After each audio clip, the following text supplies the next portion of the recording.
డిక్షనరీలో ఒక చోట రాయబడిన మాట ఏంటంటే ఆ, నీ నీ వరకు వస్తే నిన్ను నీవు నియంత్రించుకోవటం, నిన్ను నీవు అణుచుకోవడం లేదా ఆపుకోవడం అని అంటారు. ఈ పదాలు మనకు బాగానే తెలుసు. ఆ, ఈ మాట కూడా నేను ఎందుకు చెప్పాలి అనే ఆలోచన వచ్చిందంటే చూస్తూ ఉన్నాం చాలా విషయాలు. ఆ, ఆత్మీయ జీవితానికి అవసరమైన సంగతి అని ఒక ఆలోచన వచ్చింది. ఇలా చెబుదామని, ఆత్మీయ జీవితానికి అవసరమైన సంగతి, అవసరమైన సలహా లేక సూచన. ఇలా ఈ ఆత్మ ఫలాలు ఉన్నాయి. ఇందులో ఈ మాట మన జీవితానికి ఎంతో ఆశీర్వాదకరమైనది. ఇది తీసుకోవడం ద్వారా జీవితాల్లో మనం మేలు పొందడానికి, దీవించబడడానికి, ఆత్మీయంగా ఎదగడానికి అవకాశం. మనకు అవసరమైనవి చాలా ఉన్నాయి, మనం చేయవలసినవి చాలా ఉన్నాయి, మనం పాటించవలసినవి కూడా చాలా ఉన్నాయి. అందులో ఒక మాట ఏంటంటే, ఈ రోజుకు దేవుడు మనకి ఇచ్చినది, ఏర్పాటు చేసినది సెల్ఫ్ కంట్రోల్. మనం రోడ్ అమ్మటి వెళ్తూ ఉంటాం కదా, బైక్ అయినా కార్ అయినా, అక్కడక్కడ స్పీడ్ బ్రేకర్స్ ఉంటాయి. ఆ స్పీడ్ బ్రేకర్స్ ఎందుకు అంటే మన కోసమే అన్నమాట. మనమేమో తెలియకపోయి ఈ స్పీడ్ బ్రేకర్ ఎందుకు వేసారా ఇక్కడ అని అనుకుంటూ ఉంటాం. ఆ స్పీడ్ బ్రేకర్ అనేది మన కోసమే. ఈ ఆశ నిగ్రహం అనేది అది మన కోసమే, ఆత్మీయంగా మనం పడిపోకుండా ఉండడానికి,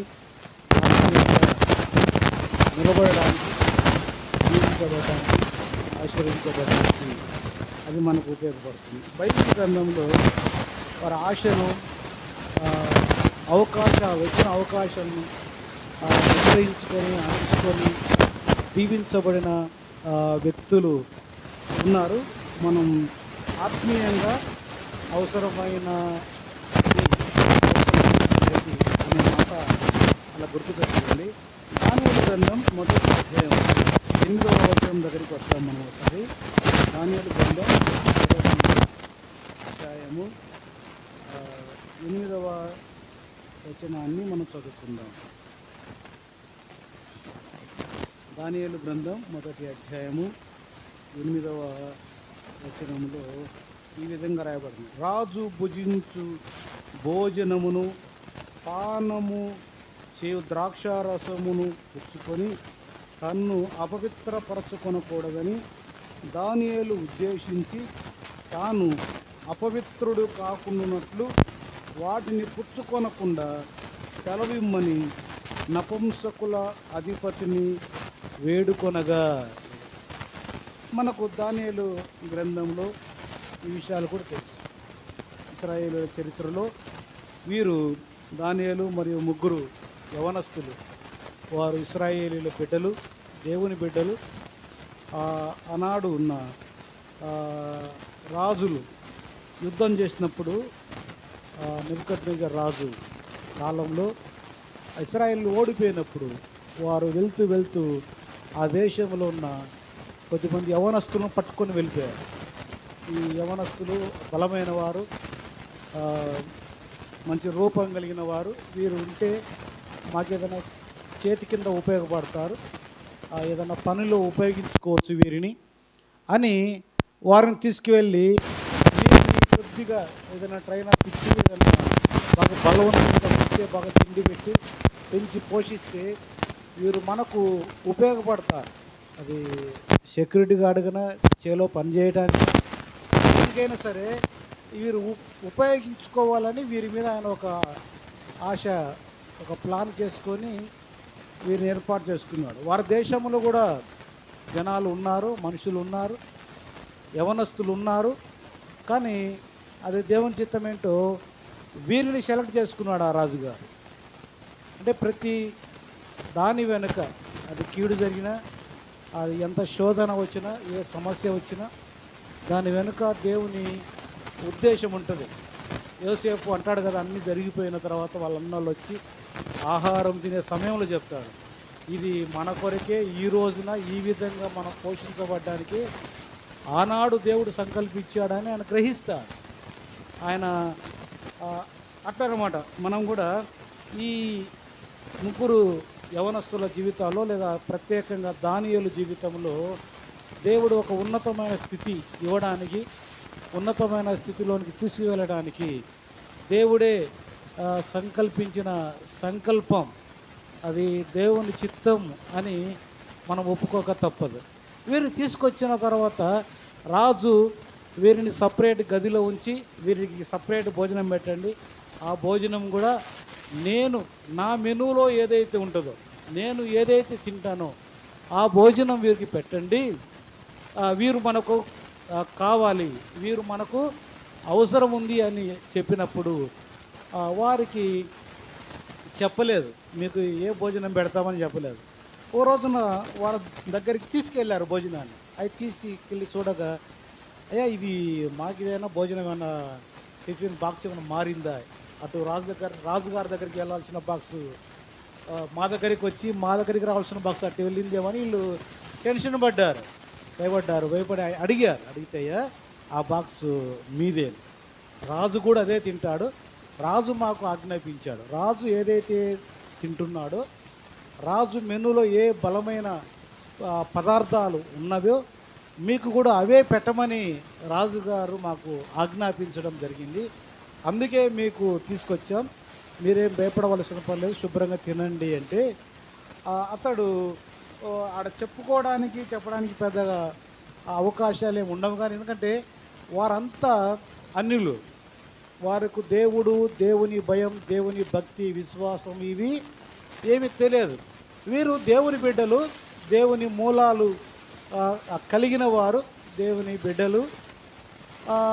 వారు సామాన్యమైన భోజనం తింటూ దేవుణ్ణి భక్తి చేస్తూ బ్రతుకుతూ వచ్చినటువంటి వ్యక్తులు వీరు. ఒక్కసారిగా రాజభోజనం వారి దగ్గరికి వచ్చేసరికి సహజంగా మానవ నైజం ఏంటంటే చాలా సంతోషపడతారు, చాలా ఆనందపడతారు. వెంటనే మేము లక్కీ పర్సన్స్ అంటారు, మేము అదృష్టవంతులం, మేమేదో బానిసలుగా తీసుకురాబడ్డాం, కానీ మా ఇంటికి దూరం చేశాడు ఈ రాజు, మా అమ్మా నాన్నలకు దూరం చేశాడు, మా బంధువు స్నేహితులకు దూరం చేశాడు, కానీ రాజు భోజనం అంటే ఇది మా కోసమేమో, ఆడ ఉన్న వాళ్ళకి ఈ భాగ్యం లేదు, ఈ భాగ్యం మాకే దొరికింది అని అనవచ్చు వాళ్ళు.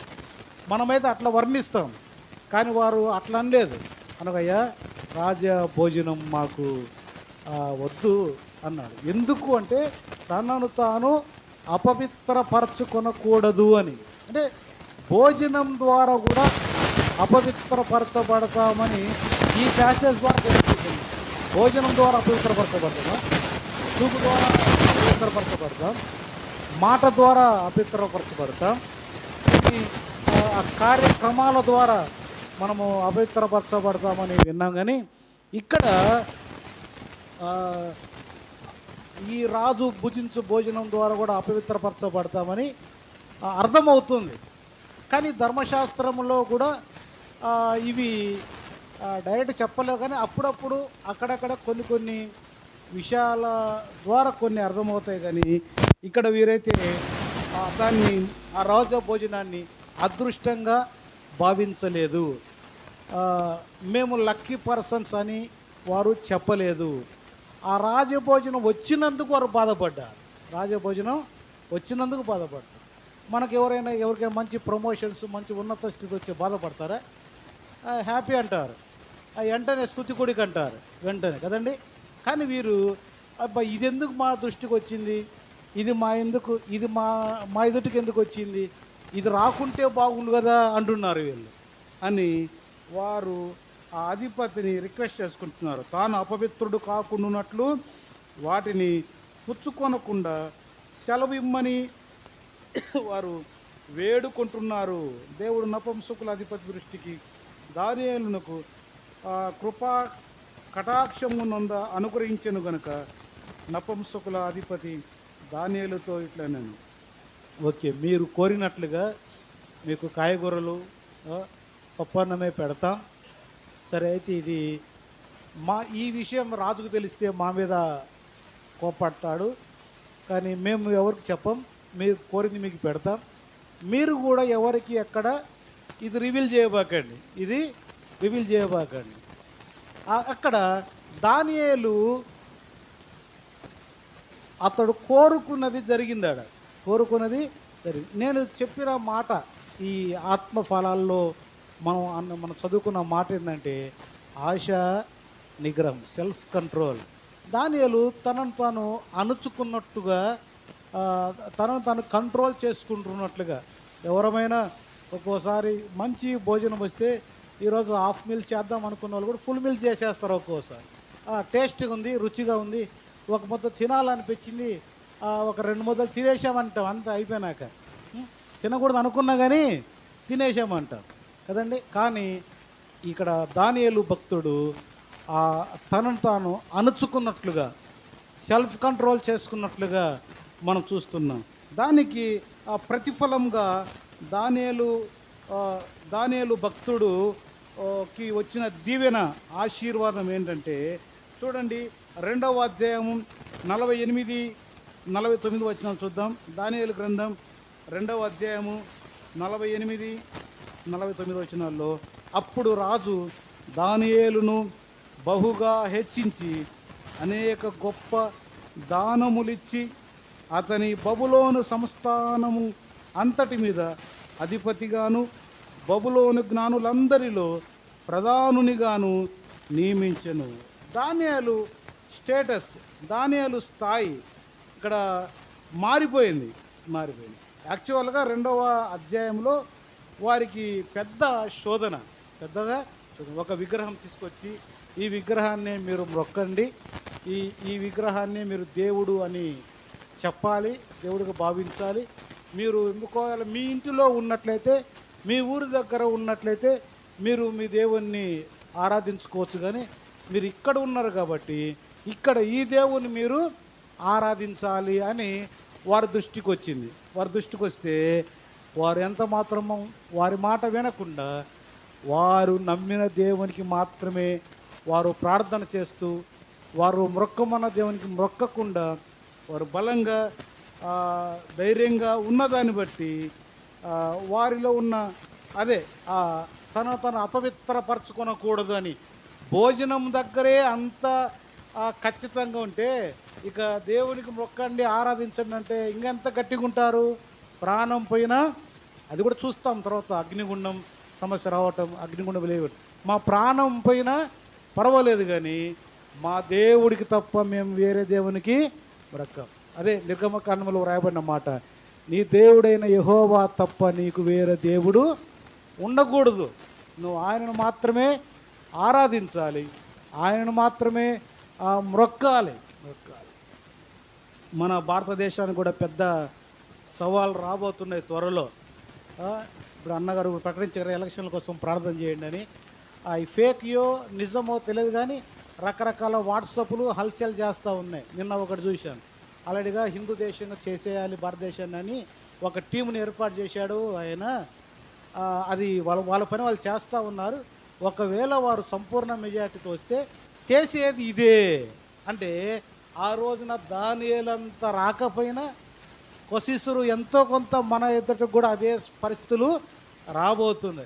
ఇంకా కొద్దిమంది ఏం చెప్తున్నారంటే, వస్తే రావచ్చు కానీ మన ఆంధ్ర దాకా రావాలి, మన ఒంగోలు దాకా రావాలి అంటున్నారు కదండి.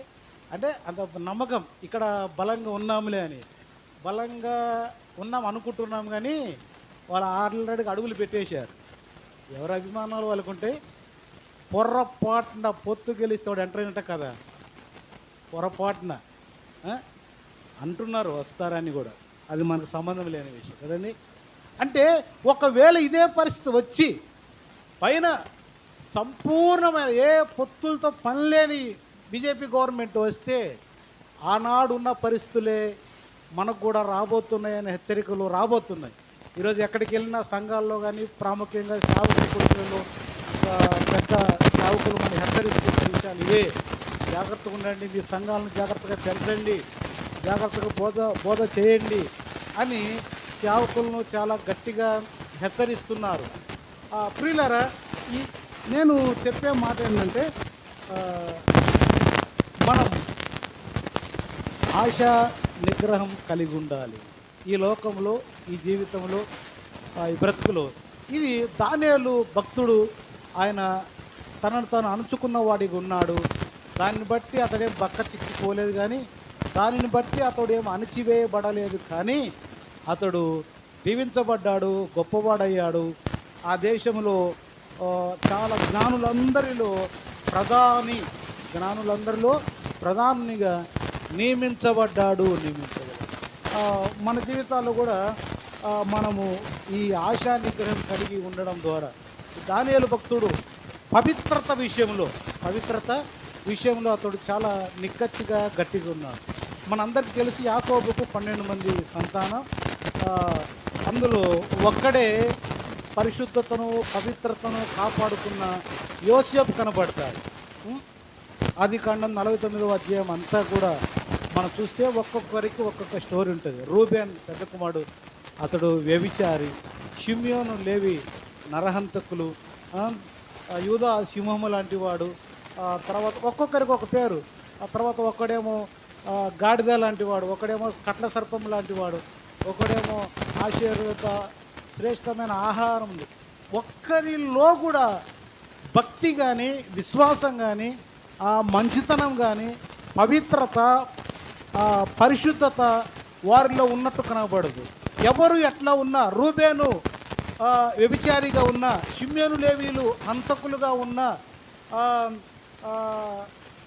తర్వాత ఒక్కొక్కతను గాడిదలాగా ఉన్న, ఒకరు దారిలో కట్ల పాము లాంటి స్వభావం కలిగిన వారు ఉన్న, అన్నదమ్ములందరూ ఇట్లా ఉన్నా, ఎవరు ఎట్లా చెడిపోయినా, ఎవరు ఎట్లా భ్రష్టత్వములో ఉన్నా కానీ యోసేపు తన పవిత్రతను కాపాడుకున్నట్లుగా చూస్తాం. యోసేపు తన పవిత్రతను కాపాడుకున్నట్లుగా చూస్తాం. అంత కాపాడుకున్నా కానీ మరలా తన జీవితంలో ఆదికాండం 37వ అధ్యాయం చూస్తే డైరెక్ట్గా అతని గారికి ఒక పెద్ద శోధనే వచ్చినప్పటికీ కూడా తన కళ్ళను, తన హృదయాన్ని, తన జీవితాన్ని తాను అణుచుకొని కంట్రోల్ చేసుకొని తన పవిత్రతను తాను కాపాడుకున్నట్లుగా మనం చూడగలం. దాని తర్వాత యోసేపు కూడా ఐగుప్తు దేశంలో ప్రధానమైన వ్యక్తిగా, అతడే ఆహార శాఖ మంత్రిగా అక్కడ చలామణి అయినట్టుగా మనము చూస్తున్నాం. ఈ విషయాల్లో దానియేలు హెచ్చించబడ్డాడు, యోసేపు కూడా హెచ్చించబడ్డాడు.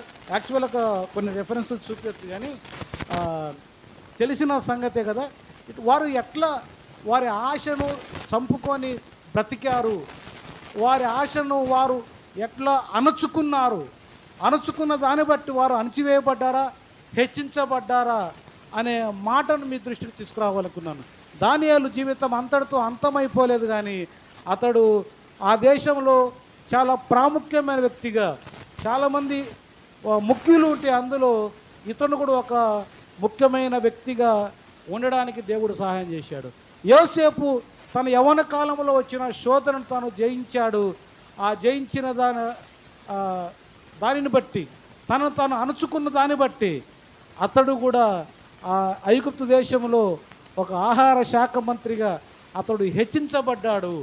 నేను ఆ జీవితంలో, కుటుంబాల్లో లేక సంఘాల్లో కానీ సమాజంలో మనకు కొన్ని పరిస్థితులు ఎదురవుతుంటాయి, కొన్ని శోధనలు ఎదురవుతుంటాయి.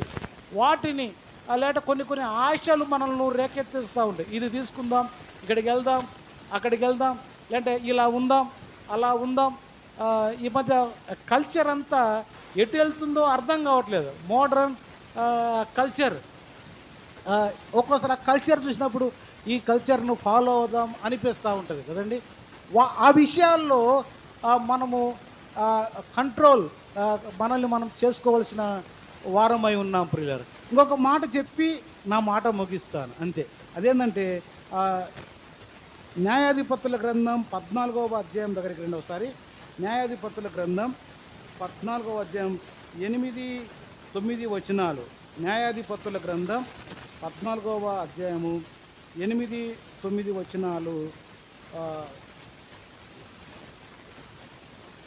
కొంతకాలమైన తర్వాత అతడు ఆమెను తీసుకొని వచ్చుటకు తిరిగి వెళ్ళుచుండగా ఆ సింహపు కళేబరము చూచుటకై ఆ వైపు తిరిగినప్పుడు సింహపు కళేబరములో తేనెటీగల గుంపును తేనెయు కనబడగా అతడు ఆ తేనె చేత నుంచుకొని తినుచు వెళ్ళుచు తన తల్లిదండ్రుల యొద్దకు వచ్చి వారిని కొంత ఇయ్యగా వారును తినిరి.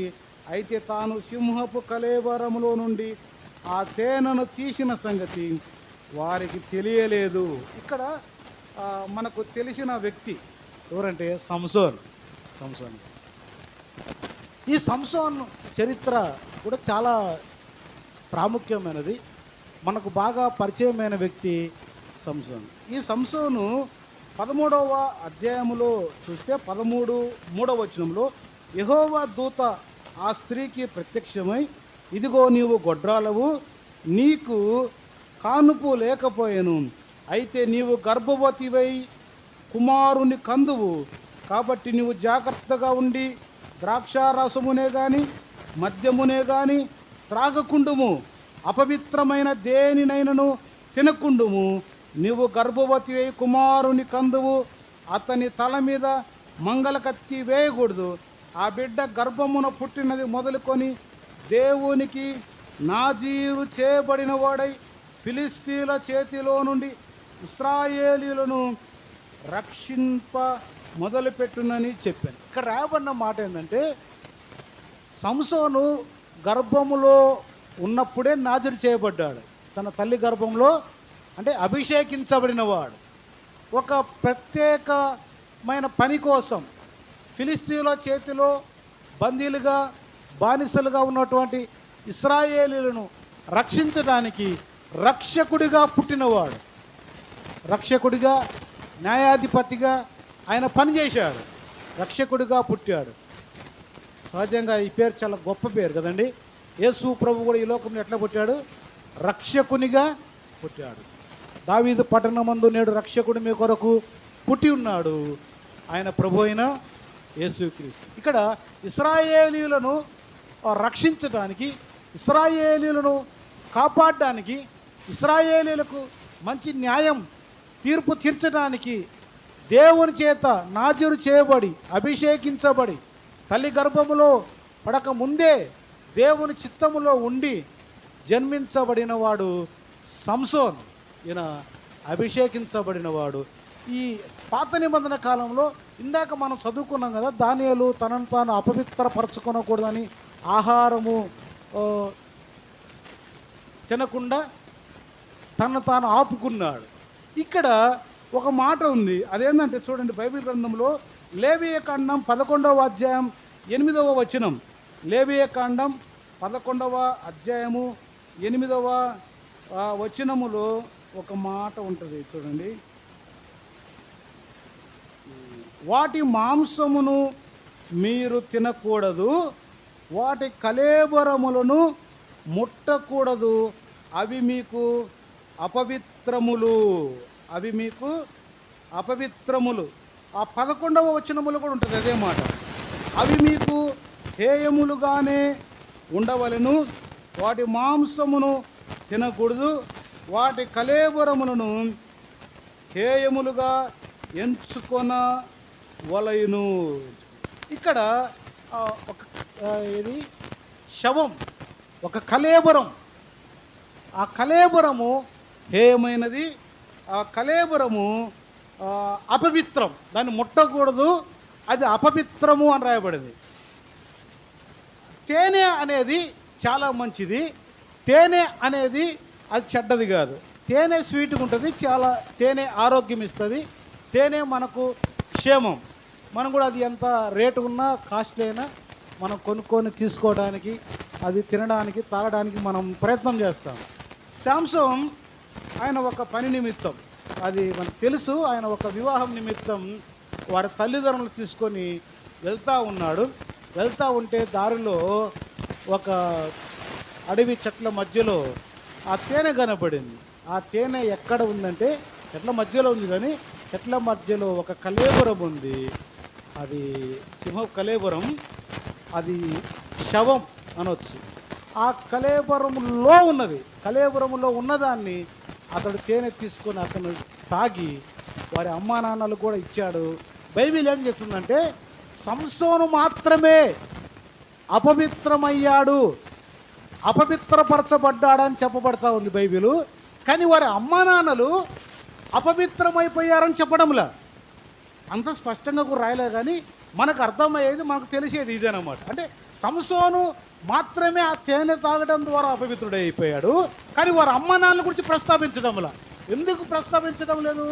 సంసోను ఒక్కడే ఎందుకు అపవిత్రుడయ్యాడు, సంసోను అమ్మా నాన్నలు ఎందుకు అపవిత్రులు కాలేదు అంటే సంసోను ప్రత్యేకింపబడినవాడు, సంసోను అభిషేకించబడినవాడు, సంసోను నాజీరు చేయబడినవాడు. అభిషేకించబడినవాడు, నాజీరు చేయబడిన వాడికి కొన్ని హద్దులు ఉంటాయి. ఉదాహరణకు నేను 1వ కీర్తన చదువుతూ దానికి నేను పెట్టుకున్న పేరు కూడా ఏంటంటే ఆ సెల్ఫ్ కంట్రోల్ కీర్తన అని పెట్టేసుకున్నాను. అదంతా బ్రేకులు లాగా ఉంటుంది. నువ్వు అక్కడికి వెళ్ళకూడదు, ఇక్కడికి వెళ్ళకూడదు, అలా ఉండకూడదు, ఇలా ఉండాలి అని చెప్పి దుష్టుల ఆలోచన చొప్పున నడవకూడదు. బ్రేకా లేదా? నడవకుండా మనల్ని మనము ఆపు చేసుకోవాలి. ఎక్కడికెక్కడ నడుస్తూ ఉంటాం, వెళ్తూ ఉంటాం. నడవకూడదు, కూర్చోకూడదు, తినకూడదు, ఉండకూడదు, ఇవన్నీ చెప్పాడు. కానీ మళ్ళీ దివారాత్రులు భక్తి చేయాలని చెప్పాడు, దివారాత్రులు బైబిల్ చదవాలి, దివారాత్రులు ధ్యానం చేయాలని చెప్తా వచ్చిందన్నమాట. ఇవన్నీ కొన్ని పద్ధతులు. అది క్రైస్తవునికి ఎవరైతే పాపక్షమాపణ పొంది, మారు మనసు పొంది, బాప్తిస్మం పొంది ఆరాధనలో పాల్గొంటుంటారో వారందరికీ అవసరమైన సంగతులు ఇవి. 1వ కీర్తన అది మనల్ని గైడ్ చేస్తూ ఉంటుంది, మనల్ని నడిపిస్తూ ఉంటుంది, స్టీరింగ్ లాంటిది అన్నమాట. అలా ఉంటే మనము దేవుని భక్తులం అవుతాం. అలా ఉంటే మన విశ్వాసాన్ని కాపాడుకుంటాం. అలా ఉంటే మన భక్తిని కాపాడుకుంటాం. అలా ఉంటే మన పవిత్రతను కాపాడుకుంటాము అనేది ఆ 1వ కీర్తన యొక్క ఉద్దేశం. ఇక్కడ ఈ నాజీరు చేయబడిన సంసోను గారి గురించి మాత్రం ఇక్కడ ప్రస్తావించబడుతుంది, కానీ నాజీరు లేని, అభిషేకము లేని వారి తల్లిదండ్రుల గురించి ఇక్కడ బైబిల్ హైలైట్ చేయడం లేదు. పాత నిబంధన కాలంలో శవాన్ని ముట్టకూడదు. ఇప్పుడు మనమున్న క్రీస్తు రక్తం చేత కడగబడిన తర్వాత ఇప్పుడు ఈ శవాన్ని ముట్టకూడదు, ఆ శవాన్ని ముట్టకూడదు, ఇక్కడికి వెళ్ళకూడదు అని అటువంటి ఏం లేవు. అవి పాత నిబంధన కాలంలో, ధర్మశాస్త్రం కాలం తర్వాత కూడా చాలా మట్టుకు అవి ఉన్నది. ఇంచుమించుగా యేసుక్రీస్తు శిలువలో ఉరేలాడి చనిపోయి తిరిగి లేచి అప్పుడు కూడా ధర్మశాస్త్రం అమల్లో ఉంది. అయితే ఈ సంసోను ఆ కళేబరాన్ని ముట్టడం ద్వారా అపవిత్రుడయ్యాడు. ఈ విషయం నాజీరు చేయబడిన, అభిషేకం చేయబడిన సంసోనుకు తెలుసా లేదా? ఇది సంసోనుకు తెలుసు. వాళ్ళ అమ్మానాన్నలు కూడా చెప్పారు. అప్పుడే ఒక వివాహ ప్రస్తావన వస్తే, అయ్యా అది మనకంత ధర్మం కాదు, నీకు నిజంగా అంత వివాహం చేసుకోవాలి అనే ఆలోచన ఉంటే మన కుటుంబంలోనే వారే ఉన్నారు, మన యూదులలో, మన ఇశ్రాయేలులో, మన జనాంగంలో ఉన్నారు అంటే అతడు వినలేదు. లేదులేమ్మా అంటే అది స్టోరీ మనకు తెలుసు, దాని గురించి నేను ఎలా అనుకోవట్లేదు. ఆఖరికి వాళ్ళ అమ్మా నాన్నలు కూడా విన్నారు సంసోను మాట. విని సరే వెళ్ళి చూసేద్దాంపా అని చెప్పేసి వెళ్ళి వస్తున్న మార్గ మధ్యలో జరిగిన సంభవం ఏంది?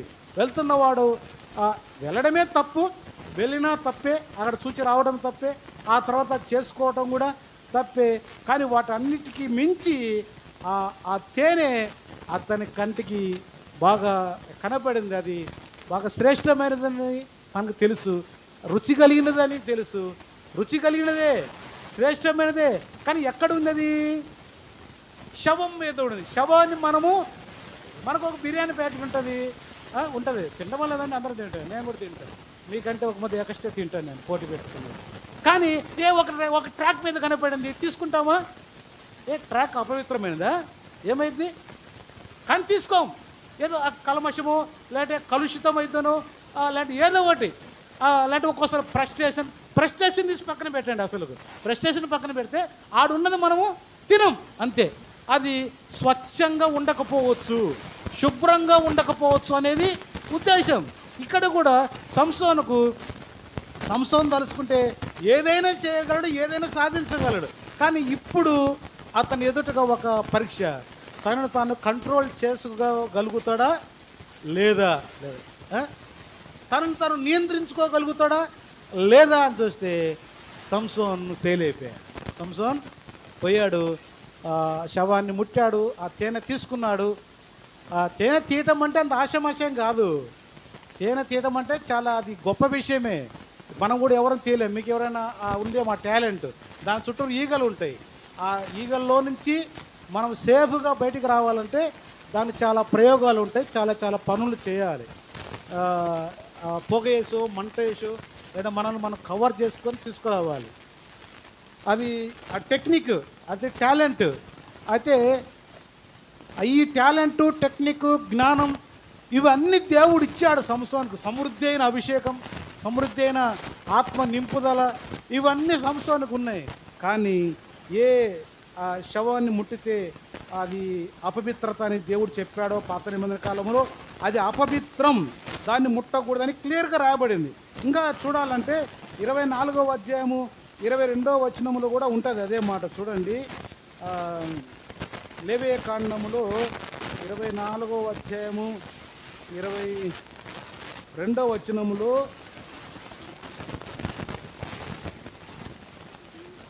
22:8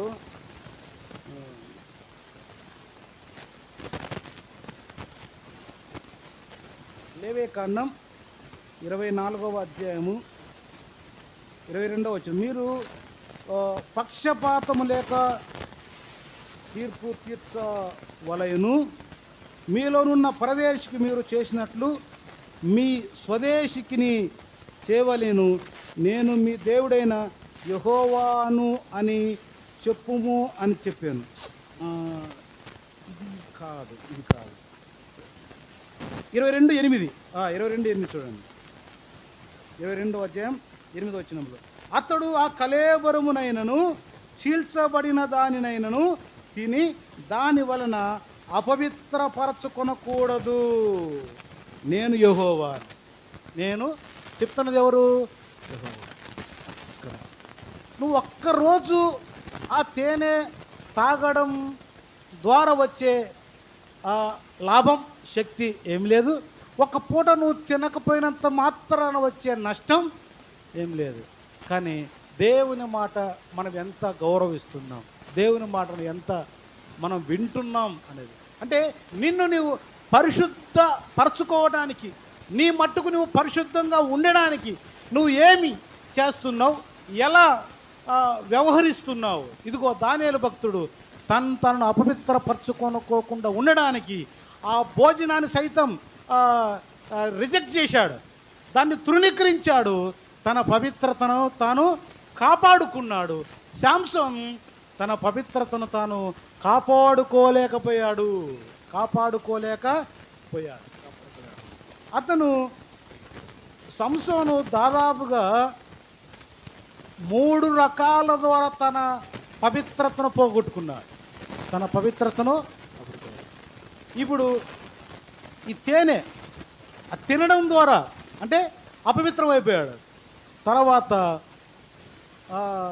14వ అధ్యాయంలో తిమ్నాతుకు వెళ్ళి ఎవరినో చూడడం ద్వారా అపవిత్రుడైపోయాడు. అంటే చూడడం ద్వారా అపవిత్రుడైపోయాడు, తేనె తాగడం ద్వారా అపవిత్రుడైపోయాడు.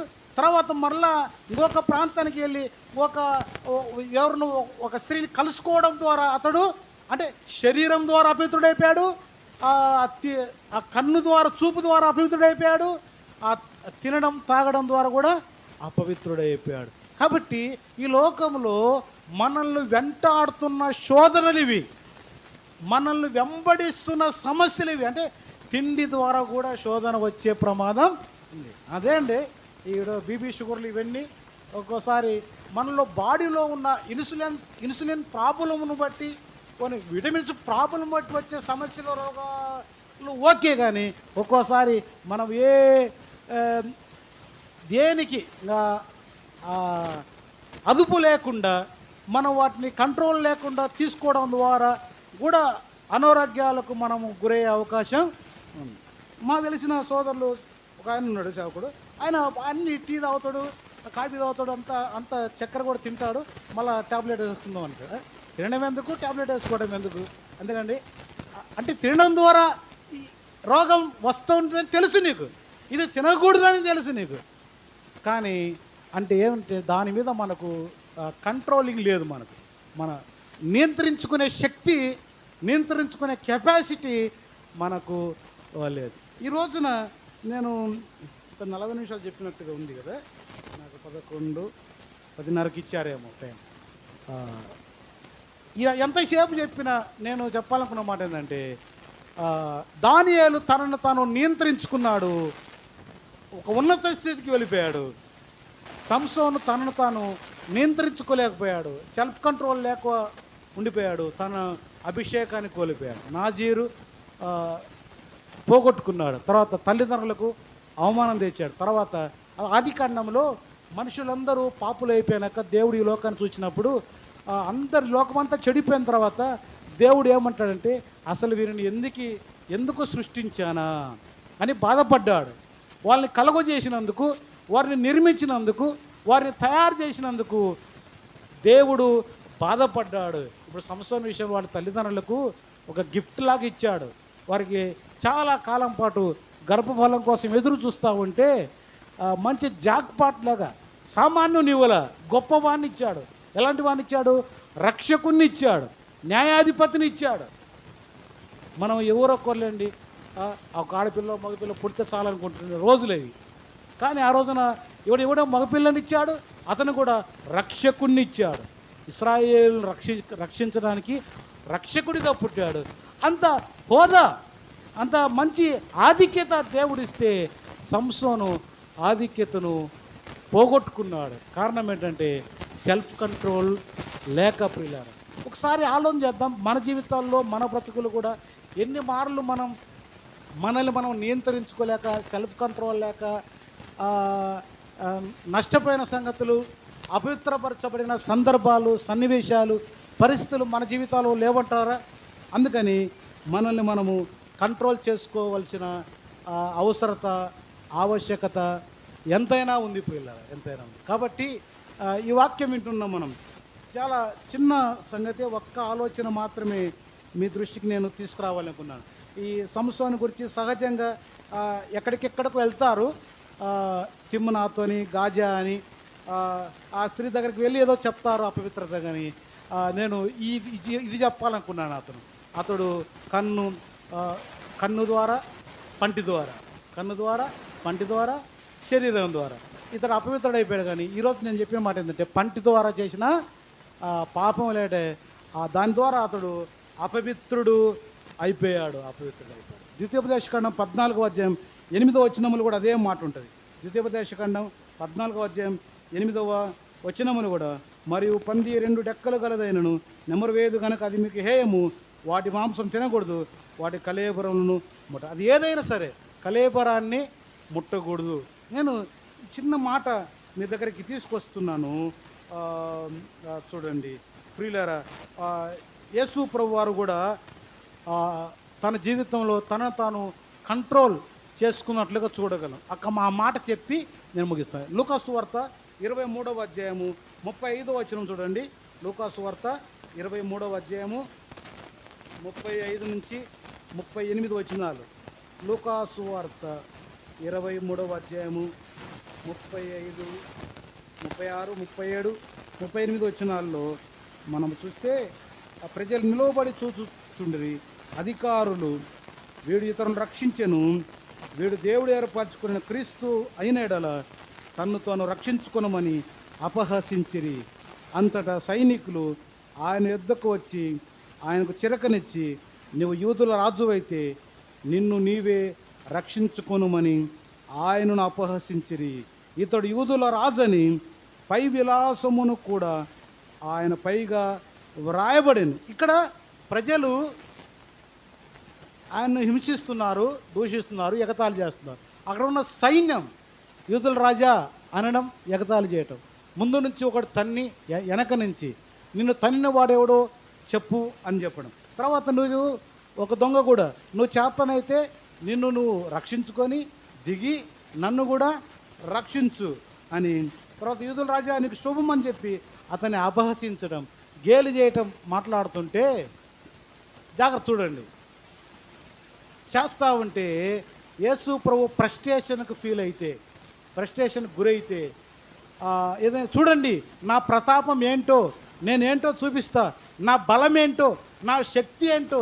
మీరు నన్ను చాలా చులకనగా చూస్తున్నారు కదా, మీరు నన్ను చాలా బలహీనమైన వానిగా చూస్తున్నారు కదా, ఒక్కసారి నేను దిగి వచ్చి నేనేంటో చూపిస్తాను అని అనలేదు.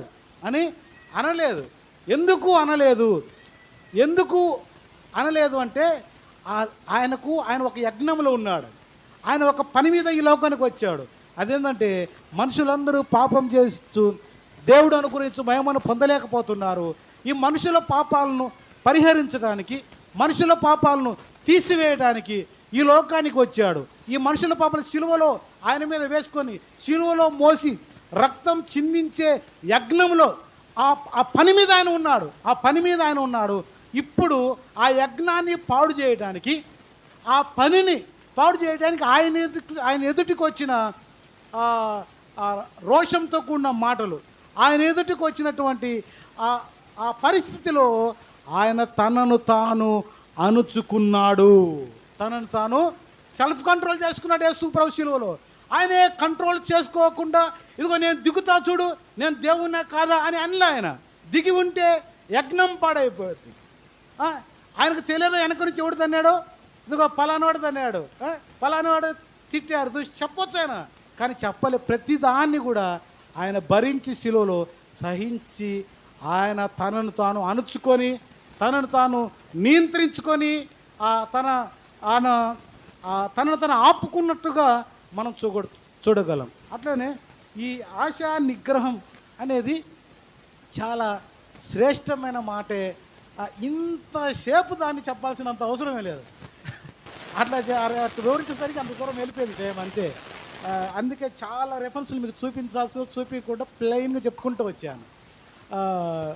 యేసు ప్రభువు కూడా తనను తాను నియంత్రించుకున్నాడు. శిలువలో తనను తాను అణుచుకున్నాడు. అంటే వాళ్ళు మాట్లాడే మాటలకు ఆయన ఫ్రస్ట్రేషన్కు గురి కాకుండా, ఆయన రోషానికి పోకుండా, చూడండి నా ప్రతాపం అనకుండా, ఆయన దిగకుండా లేదంటే వాడిని చూడండి అని నా బలం ఏంటో అని చెప్పకుండా తన పని తాను శిలువలో పూర్తి చేయటం కోసమే ఆయన మనసు పూర్తిగా లగ్నం చేసి ఉంచాడు. అట్లనే ఈ జీవితంలో మనల్ని మనము పవిత్రపరచుకొని రాకడ కోసం సిద్ధపడటములో అనే పనిలో ఉన్నాం మనం. ఈ పనిలో మనకు ఎన్ని శోధనలు వచ్చినా, ఎన్ని ఇబ్బందులు వచ్చినా, ఎన్ని ఇరుకులు వచ్చినా, ఎన్ని ఫ్రస్ట్రేషన్స్ వచ్చినా మనము రాకడ కోసం సిద్ధపడుతున్నా. నేను ఇప్పుడు రేపు పెళ్లి కుమార్తెగా ఉన్నాను, పెళ్లి కుమారుడుగా ఆయన రాబోతున్నాడు. ఆయన మనల్ని స్వీకరించాలంటే ఆ పెళ్లి కుమార్తె ఎట్లా సిద్ధపడిద్దో, ఎంత అలంకరించుకుంటుందో అట్లా మనము మారు మనసు, బాప్తిసం, ఆరాధన, స్తుతులు, ఈ విశ్వాసం, ప్రేమ అనే వీటితో మనల్ని మనం అలంకరించుకుంటూ సిద్ధపడుతూ ముందుకు సాగిపోయాలి. ఆశ నిగ్రహము అనే దానికి ఇక్కడ రాయబడింది, కానీ గ్రీక్ వర్డ్లో కానీ ఇంగ్లీష్లో రాయబడింది ఏంటంటే సెల్ఫ్ కంట్రోల్, నియంత్రించుకోవడం అనే పదమే. ఇక తెలుగులో రాస్తూ వారు చెప్పమన్నమాట. మంచి మాట ఏంటంటే ఆశను నిగ్రహించుకోవటం, ఆశను చంపుకోవటం. ఈ లోకంలో ఏ ఆశలు? శరీరాశ, నేత్రాశ, జీవోపడము ఉన్నాయి. ఈ శరీరాశ, నేత్రాశను మనము నియంత్రించుకుంటూ వాటిని కంట్రోల్ చేసుకుంటూ ముందుకు సాగి వెళ్తే శిలువలో యేసు ప్రభు ఎలా విజయం సాధించాడో, శిలువలో తర్వాత యోసేపు ఎలా విజయం సాధించి ఉన్నత స్థితికి వెళ్ళాడో, దానియేలు నియంత్రించుకొని ఎట్లా ఆ దేశంలో ఉన్నతమైన స్థితికి వెళ్ళాడో అలా వెళ్ళడానికి మనకు అవకాశం ఉంటుంది.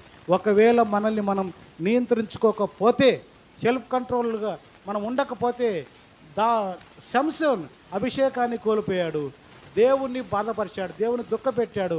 లేక పుట్టాడమ్మా ఆయనకు వాళ్ళకు కుమారుడు, వాడిట పనికి మాలిన వాడయ్యాడని ఊర్లో వాళ్ళంతా చెప్పుకుని ఉంటారా లేదా? అప్పుడు వాళ్ళ అమ్మలకి ఎంత అవమానం, ఎంత దుఃఖం కలిగించింటాడు వాడు సంసోన్ గారు. అట్లా కాకుండా మనల్ని మనం నియంత్రించుకొని సెల్ఫ్ కంట్రోల్ కలిగి ఒక యోసేపు వలె, దానియేలు వలె ఉన్నత స్థితి. ఏంది ఆ ఉన్నత స్థితి? మనం ఈ లోకం విడిచిన తర్వాత పరలోక రాజ్యములో ఉండడమే ఉన్నత స్థితి. అది పరిశుద్ధతను కాపాడుకున్న వారికి మాత్రమే, పవిత్రంగా జీవించిన వారికి మాత్రమే, పరిశుద్ధ గ్రంథములో వారి పేర్లు లిఖించబడిన వారు మాత్రమే ఉంటారు.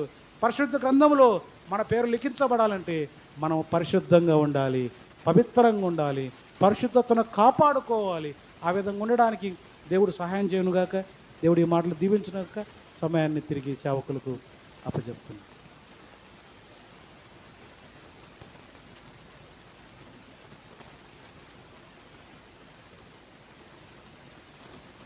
మంచి వాక్యం అందించిన అది రవి బ్రదర్కు సంఘం వందనాలు. నిజంగా మనం సెల్ఫ్ కంట్రోల్ అనేది కలిగి ఉండాలి. అప్పుడు గొప్ప కార్యాలను మనం చూడవచ్చు. ఎగ్జాంపుల్స్ చూసాం.